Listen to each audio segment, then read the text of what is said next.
Money is the root of all evil. Why can't we just abolish it? Religion makes people dumber. It should have never been invented. Oftentimes, we tend to make these kinds of arguments when analyzing today's world. We do it because we take a lot of things for granted and we don't realize that money and religion were actually very useful building blocks towards our current very complex social structures. But as important as they were, it's vital that we understand how they evolved over time and what role they have in our lives today.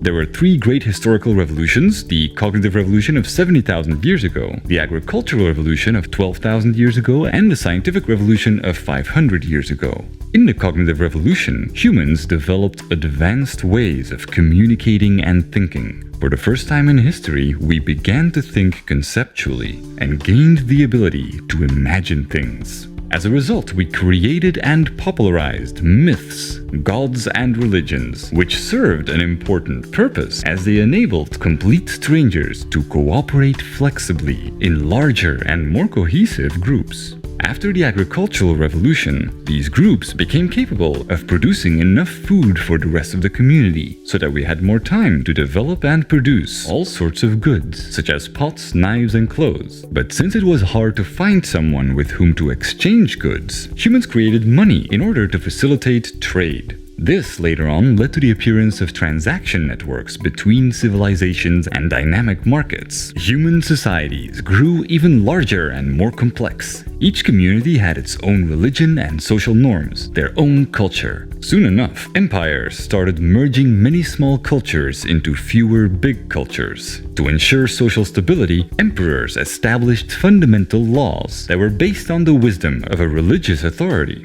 They were not to be challenged, and this led to the rise of monotheistic religions in the whole world. Money, empires, and religion were the cornerstones of globalization. They made a vital contribution to the unification of humankind. Since each empire had its own set of religious laws, everyone assumed that everything that was meaningful to know about the world was already known. But with the rise of the scientific method, humans discovered that they did not know the answers to their most important questions. This discovery launched the scientific revolution. This was not a revolution of knowledge, but instead a revolution of overcoming ignorance. It was the willingness to admit ignorance and question our preconceived dogmatic beliefs that expanded our capacity to understand how the universe works. This understanding showed us that even though money and religion had been important to unify humanity, we no longer need them to emotionally determine the course of our lives in a globalized world. Science gives us a clear path of knowledge we can follow, a path where every single discovery that changed the world started with the question, what if I am wrong?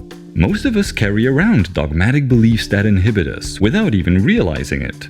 But the scientific method that sparked the revolution that brought us where we are today can also be applied to our own individual daily lives. By realizing that our beliefs might be flawed, we enable ourselves to overwrite them and reach better conclusions. And in the same way that technological progress changed the world, applying the same critical thinking to our own everyday existence can bring about tremendous psychological growth.